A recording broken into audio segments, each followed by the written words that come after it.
Hey everyone, Maury Curtis Dunbar here at Painted Studio. Welcome back. It's been a little bit. I appreciate your patience with me. As you know, I haven't been feeling terribly well. Let me open up things here for just a second. Ooh, I forgot to turn the volume off of my iPad. Shame on me. Okay, give me a second.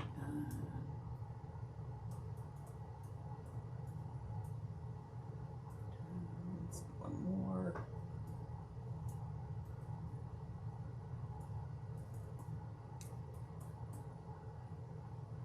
Okay, thanks for giving me a second again. It's our notification system. Since Facebook doesn't like us to do much of any other way of notifying you, we have to do that annoying at everyone, at followers kind of thing. I'm sure you've seen it in many groups now. It's just our way of letting you know we're going live. So I hope you understand. Some people get very unhappy to have that show up in their notifications. I promise you I'm not trying to bug you. What I'm trying to do is let you know this is what we're doing. So the other day we were talking about top coats, and today I wanted to just share a little bit of fun stuff about making paint. Now, we have tons and tons of pre-made colors and pigment mixes and all kinds of fun things, but sometimes you just want to make a paint out of the pigments you have around and binders. Now, we have acrylic binders, we have oil binders, there's linseed oil, all that kind of stuff. Today I'm going to make some watercolor because it works with the shell gold that I have been working on. And if you recall, this is the piece I was doing for my friend that I am giving to her on Saturday. There's more going on to it than this, but I have been a little slow in getting it, and I have a secondary piece for her as well. But today I wanted to make my own watercolors for this because, where did I put it? I set it down. This is me every day, folks. I set things down and then never see them again. So, I gotta lock it so I can lift it up. A few years back,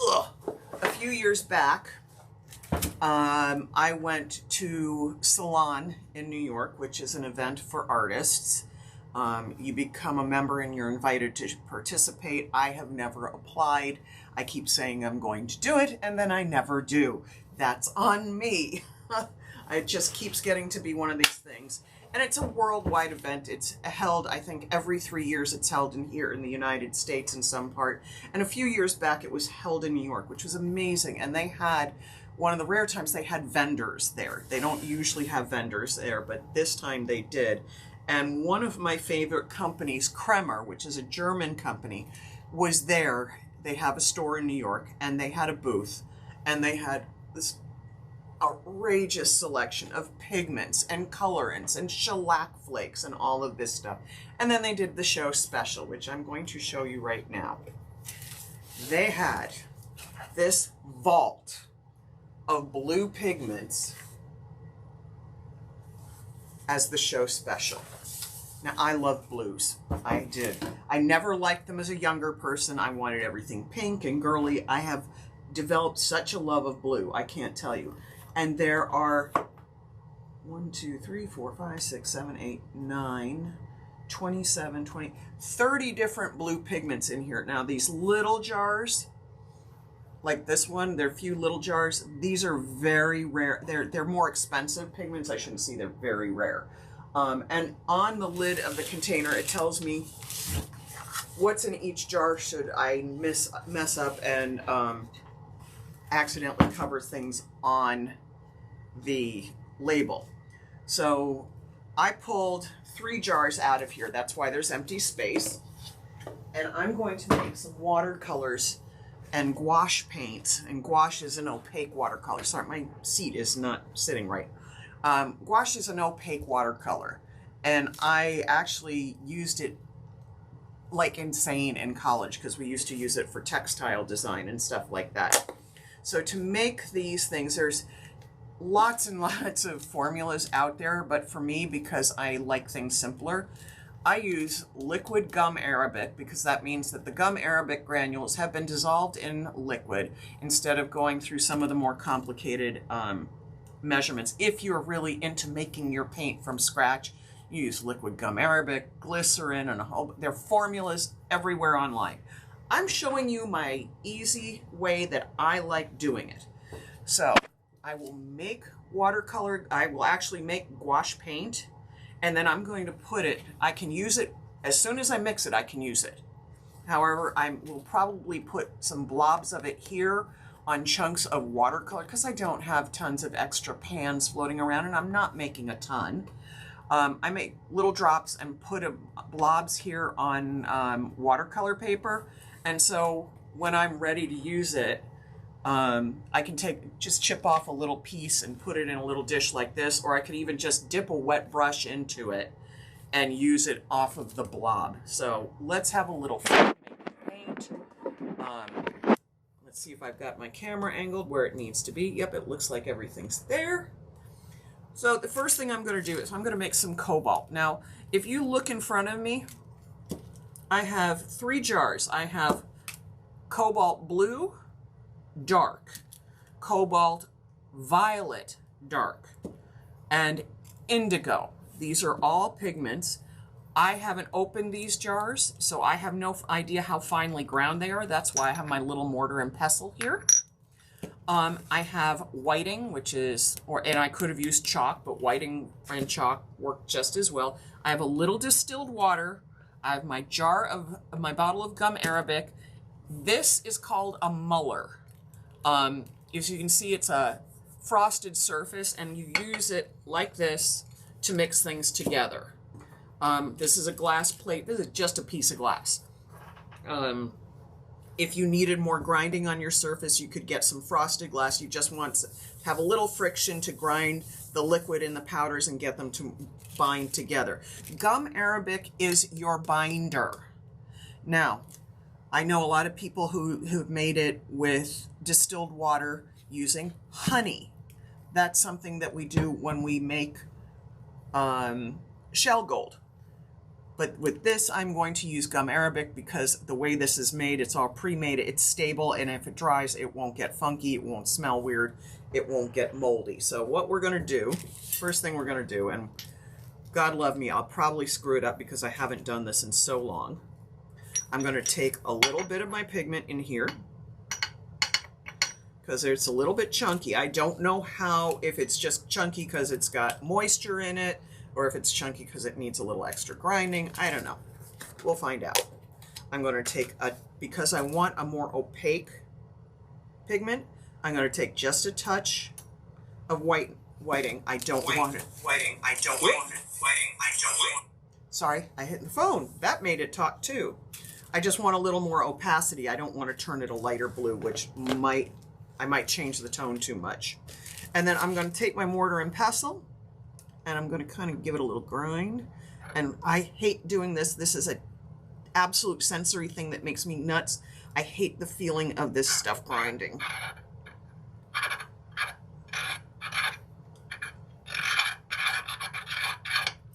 And if you hate that sound, I don't blame you. It's everything I hate.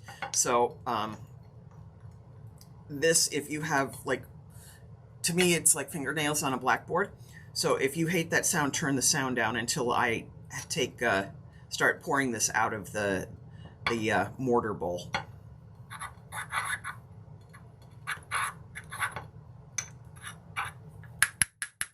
So what I've done is grind this finder. It was very well ground. Trust me, these pigments are very well ground.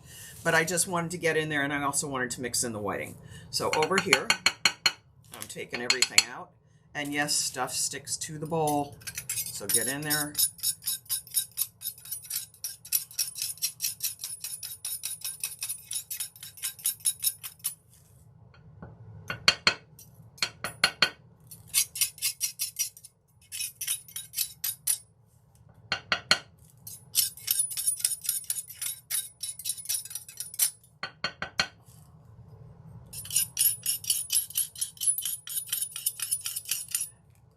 The metal does not sound as bad to me on the ceramic as the ceramic piece grinding on the ceramic, because it's unfinished, unglazed inside, and then the end of your mortar is I mean, if you've ever ground anything for food, it's the same principle. Now, of course, if you have any questions, don't hesitate to ask. Okay. So that should make plenty there. Scrape off my pestle a little bit. And then I'm going to start dropping in some gum arabic. Now, I have droppers, but you don't necessarily have to have them. You can use a teaspoon or a quarter teaspoon or whatever you want. I'm just sticking that in my gum arabic. This is Winsor & Newton gum arabic. And I'm just going to start by putting some drops in. So this is like if you were putting colorant in acrylic paint, this is basically the same thing. So first thing I'm doing is mixing this together with my palette knife to get it, make sure I've got enough binder in there to mix everything together to do what I want. I may need a little more.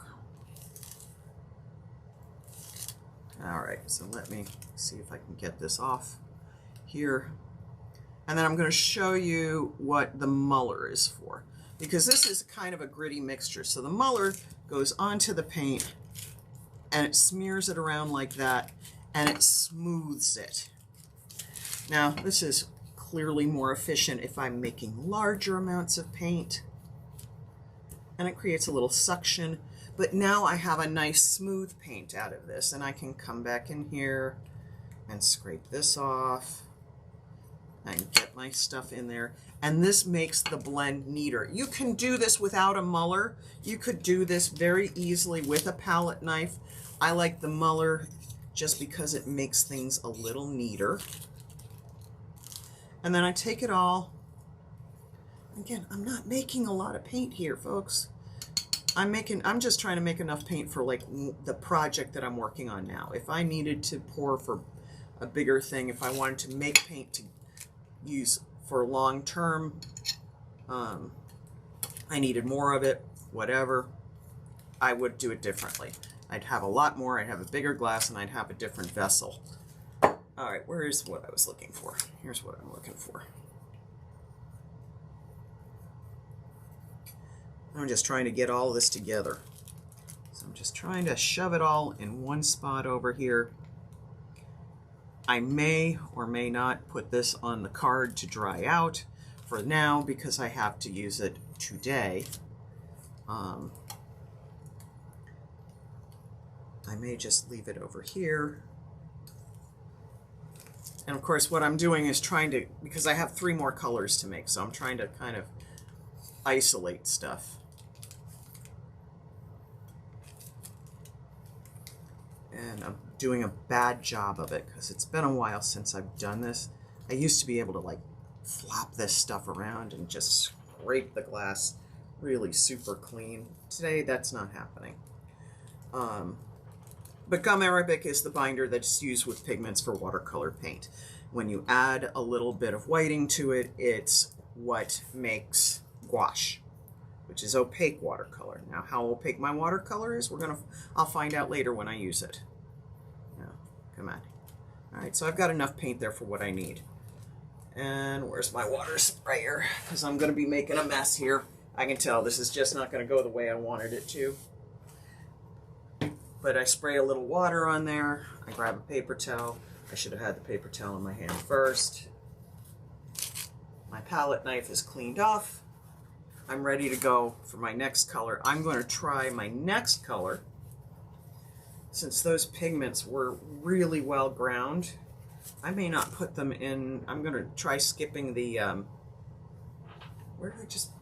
putting things down, picking them up, putting things down, picking them up. But look how beautiful that cobalt is too. I'm going to try just blending the whiting and the pigment on here, just directly on the glass before, and then putting the gum arabic into it and then letting the muller do the grinding. So I've got a little bit of powder pigment here. Yeah, I think it's just seems that it's a little clumpy, not that it needs to be ground, as I put my tools in here. I'm trying to keep things clean, and we know how bad I am about doing that. just because I want my colors pure first. All right, so I'm gonna put this color here. Get some nice purple. This is Cobalt Violet Dark. That's a Kremer pigment. And then where's my whiting? Again, take a little whiting in here. I mean, normally you see me using whiting to clean glass for verglas, but whiting is a huge part of art supply, so it does many things, including provide opacity. Okay, so here's a little bit here. This is the liquid gum arabic. I don't make my own gum arabic. I use what I can find in the art store because I have a lot of things to do. And I don't mean to sound snobby like that. I just literally don't have time to boil down my own gum arabic solution. Some people do. I do not. And if I wish I did, but I don't have the time, and I surely don't have the patience. Okay, so we're getting it nice and pasty. And I don't even necessarily have to use my palette knife. I just like to kind of get a little premix in there going before I hit it with the muller. Just get a chance before I start putting the muller in there and slinging it everywhere and having powder pigment go everywhere. So powder pigments, liquid pigments do essentially the same thing, except powder pigments don't dry out because they're already dry. All right, let's start mulling this a little bit. Yep. See, once I get mulling it, oh, it gets that beautiful creamy consistency. And I'm just kind of going out a little bit to get it nice and smooth. And there's where I've missed some pigments on the edges. And if it feels at all dry, I can put a little bit more binder in here. It won't hurt it. Yeah, that's what we need. Just needed a drop or two more of gum arabic. And look at that gorgeous purple paint. And this, again, is usable as it is. And this is very similar to the process of adding linseed oil and that sort of thing to create oil paints if you make your own oil paints. I have not made my own oil paints in literal decades. I don't generally paint in oil. That is a personal choice. It's not my thing. I don't have the patience for it to dry. I think it comes from all my years of decorative painting. I rarely use oil products just because I'm so used to being able to layer stuff on fast. But there's that. Okay, again, paper towel. If I had a bucket of water here, this would be a little easier for me to clean up, but I didn't remember to do that. I put my bucket of water in another spot, and now I have to do it with a sprayer. And if you notice, I'm taking my muller and spraying it with water off to the side so I don't end up spraying over this area. And I don't think I'm going to need the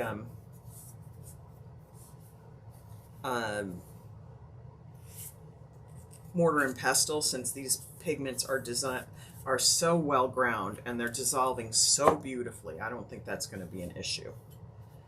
All right, my last color to make, and then I'll grab a brush and show you how I plan to use it on this project. And then I'm going to keep it short and sweet today so I can work on it. Whoa, that's way too much. Okay, so I'm taking the piece of glass, sliding it off the end of the table, and then we're going to put, this is indigo. Indigo's dark, it's potent, and I let far too much get out of the jar. I will not need close to that much. All right, so there we got that off. See, I should have used the palette knife to scoop it out, but no. I thought I was going to be slick and just tap it out. It's amazing they let me out in public, isn't it? All right, there's that. I need a little bit of whiting.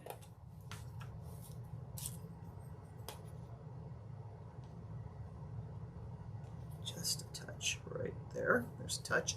Now, I could add more whiting if I wanted to.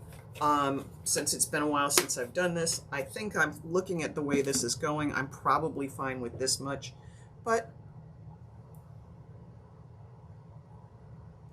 you never know.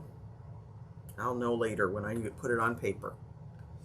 So I'll test it on other watercolor paper before I use it on my planned project. And yes, I am going in with my palette knife again because I've got 3 colors, 1 piece of glass, and I'm trying not to cross-contaminate too much. Needs a little more. Now I could even just put some drops of water in here and do that and skip a little bit of the binder, but I have found personally that I am best when I add more binder and less water.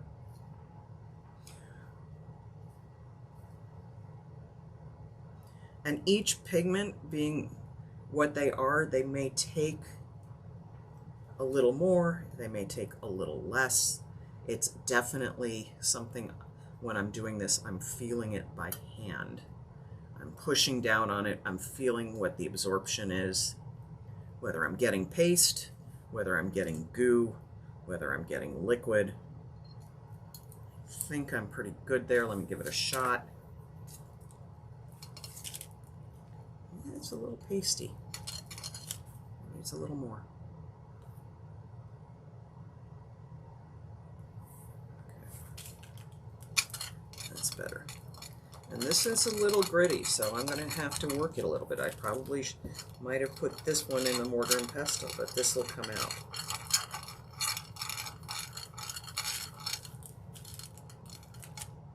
This is beautiful. I mean, this is such a black blue, true indigo blue.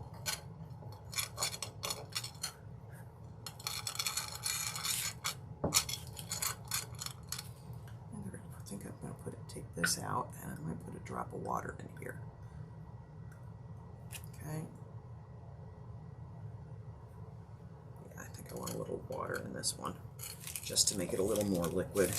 The mulling is better, and I then don't end up putting too much binder in it.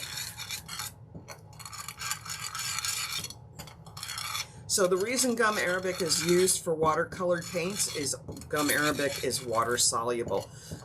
Acrylic is only water soluble while it's wet. Once it dries, it's hard. As anybody who's ever let anything dry when they didn't want to. There we go. And all that grittiness is starting to disappear. We're getting a nice, smooth paint. Oh, that's nice. And it's funny, that grinding doesn't bother me like this grinding does. I gotta tell you, things that will bother you. Okay, so let's make sure that's all ground off of the palette knife.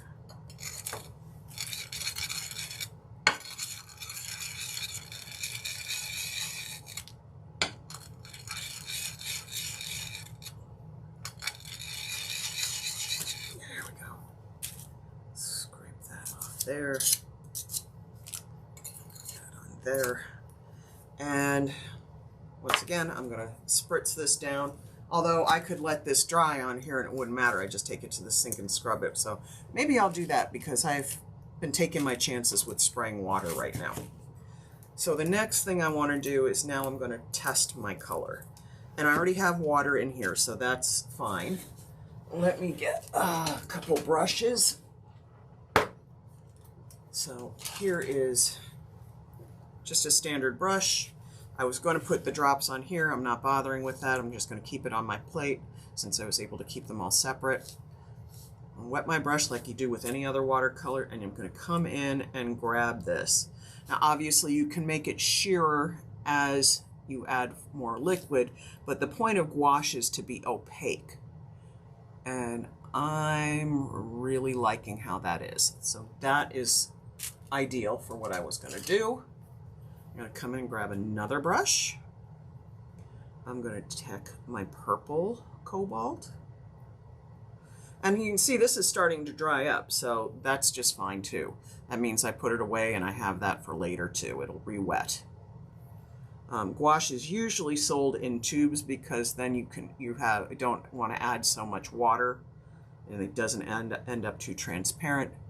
But I'm okay with just making it hard like this, and adding water and just making a thicker viscosity. That's really nice too. And let's get a third brush, and I'm just grabbing whatever brush is small. So I'm going to come in here on my indigo. Now the indigo is going to be really opaque, but I want to share something because I don't think you get it. Indigo looks black here on camera. If I thin it out, look at that deep, rich, inky blue that comes out of it. Look at that gorgeous color. How beautiful is that? So I'm very pleased. I got exactly what I wanted done today with this. I'm going to wash my brushes out. I'm going to work on my project. But I thought I'd share the fun of making your own watercolor type paints. Now this, if you want more transparent, A, you can add more gum arabic. B, when you apply your brush to it with water, you make it washier. And even if you're using what's here and you still want to you don't want to change what you created, you can add a little gum arabic into your water and that will help control it a little better. So it's really, gum arabic is like every other binder you work with. It helps how the paint flows, it helps how it grabs, and it allows you to put pigments into it to create your own special paint. So I think we're going to keep it sweet and keep it simple and be done with that part today. I am about to go paint some small little details in here that I want to get done, and we're going to move on from there. All right, everybody, I hope you enjoyed this quick one today. Thank you for your patience with me. I am feeling better. And as I get better feeling, I come back more frequently. So I appreciate the patience in the more than I can begin to tell you. And this mess I'm trying to set to the side so I don't make it even messier when I pull my piece over. All right, everybody, have a terrific day. We are going to be having some big sales coming soon, so keep that in mind. There's some new things happening, and I'll let you know. All right, everyone. Talk to you later. Bye-bye.